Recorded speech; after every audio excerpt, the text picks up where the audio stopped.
Okay, I think I need to set the record straight on a few things because most of the time these videos are done when I am highly emotional or anxious because I want you to see what I'm feeling. But it was brought to my attention that the guy that I fell in love with, the one I keep talking about, could come across as a dick. And yes, like all people, he has a tendency when he's frustrated or annoyed to be a dick. But there's other times that he is sweet and compassionate and understanding. You know, he can't help his heart any more than I can mine. And for the record, him and I are very good friends. And the fact that even after all the arguments and everything that we've been through together, we are still very close friends, that says something about him. You know, because it's not just relationships that are affected, it's friendships, which are a type of relationship. You know, my friendships and even my relationships with family members are affected by my anxiety and my panic disorder and my agoraphobia. You know, when my dad wants to have family gatherings, it's very hard for me because there's too many people. When my daughters want me to go out somewhere with them, it's very difficult. When I go to the store with my mom, sometimes she has to stay right by my side and not go anywhere away from me in the store. So it affects every single relationship that I have, not just romantic ones. And, you know, yes, it hurts that he doesn't feel the same about me. That doesn't stop us from being friends. That's my thing to deal with, because he is one of the best men I've ever known. You know, there's only one other that even comes close, and that's my best friend of almost 14 years, because he's stuck by me. And that's saying something, because I've had a lot of guy friends, and I've had friends come and go, and, you know, I had a female friend of 6 years that, when things started going downhill, our friendship ended. You know, I have had a lot of assholes and dickheads in my past, and believe me, he is not one of them. If he was, I wouldn't feel the way I do about him.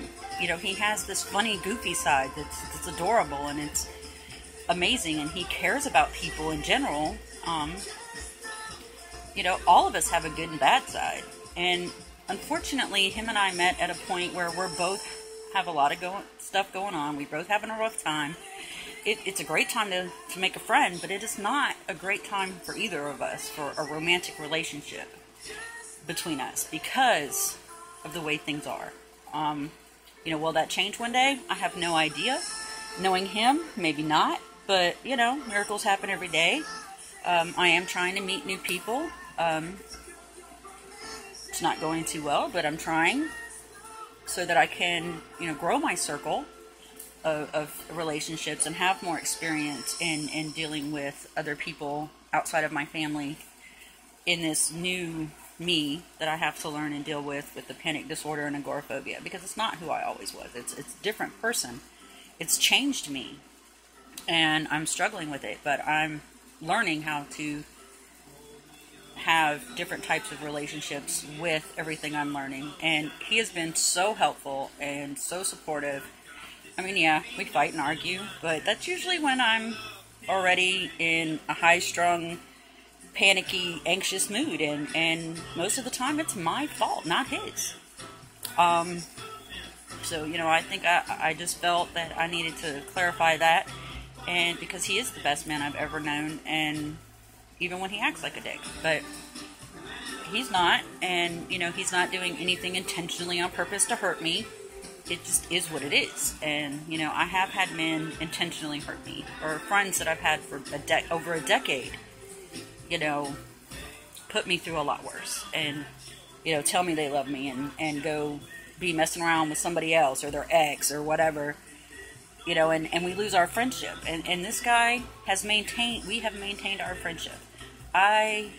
For his benefit, you know, to make his life easier, I've tried to walk away a few times. Not that I really wanted to, but because I feel that sometimes my emotional outbursts can be a burden to anybody, much less somebody that's already stressed out.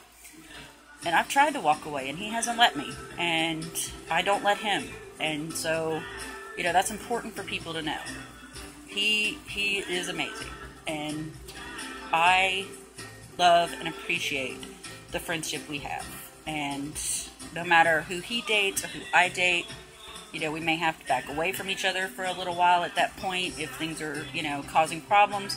But I'm always going to be his friend, and I'm always going to be there for him. And I have a feeling it's the same for him, that he's always going to be my friend and be there when I need him. Maybe not in a romantic way, but in every other way. Because we have a really great friendship, and we have a really great partnership when it comes to our goals and dreams. So I just feel like I needed to clarify that. Because when I'm talking about relationships in general, and how I've been hurt, and the trouble I'm having, that all started way before. Before I had a heat stroke 2 years ago, before I had a meltdown or psychotic break or whatever you want to call it, 7 months ago, I had trouble, most of my problems with relationships, even before that, because of my personality, because of who I am and how I am, because I am not a needy female. I am very independent. I'm not like other women in general. I mean, physically, yes, I have the same parts. Yes, I get emotional like other women.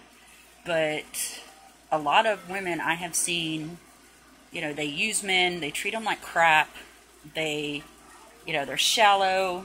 They think that they have to, put on all this makeup and dress a certain way to get a guy's attention. And they just want to jump into bed, or they just want to have somebody buying them stuff and taking them out. That's not me.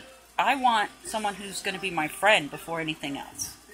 Because I can't have a relationship with someone that can't even be my friend. And that's just the bottom line. Will he and I grow into something more? I doubt it. I can hope for it, but I doubt it. Neither one of us control what our heart feels, and maybe one day.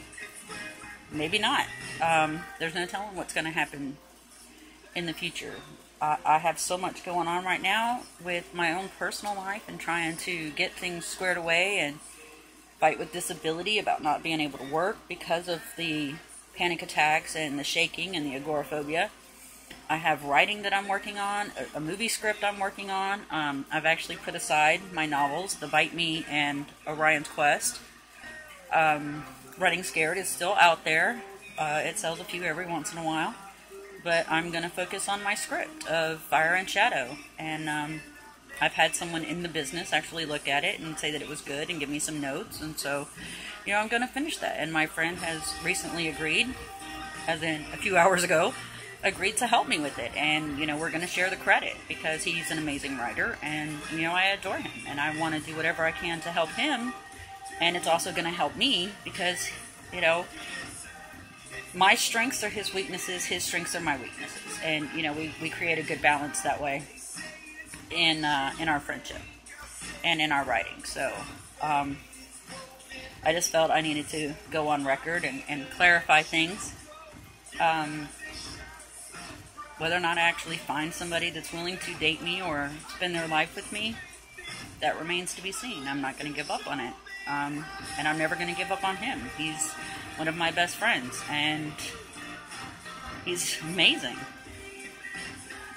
And so I just wanted to clarify that.